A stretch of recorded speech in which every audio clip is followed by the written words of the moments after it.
Former Pennsylvania Senator Rick Santorum is running for president again.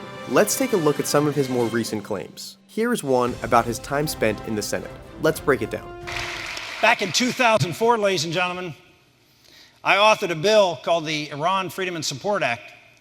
It was a bill that put sanctions on the Iranian nuclear program, and when I authored it, I couldn't get a single co-sponsor. No one was worried about Iran.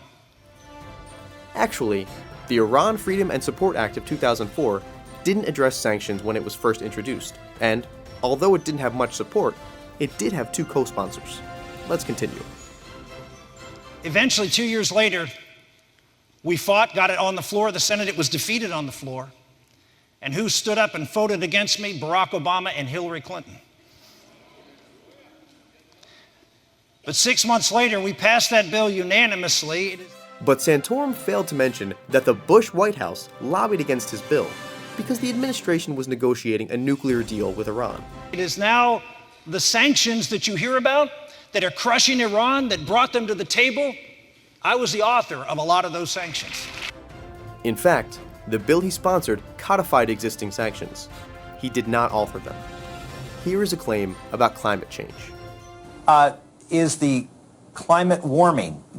Clearly, over the past 15 or 20 years, the answer is yes. The question is man having a significant impact on that, number one? And number two, and this is even more important than the first, is there really anything we can do about it? And the answer is there anything the United States can do about it? Clearly no. Even folks who accept all of the science by the alarmists on the other side recognize that everything that's being considered by the United States will have will have zero impact on it given what's going on in the rest of the world. So is your answer do nothing? Again, false.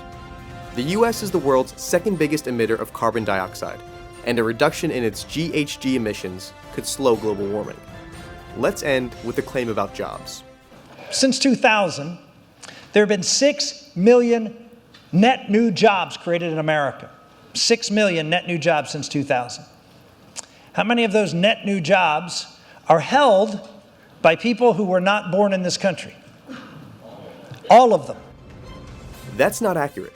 Santorum ignores the 2.6 million job gains by native-born Americans over the age of 65 in the same time period. To see more, go to factcheck.org.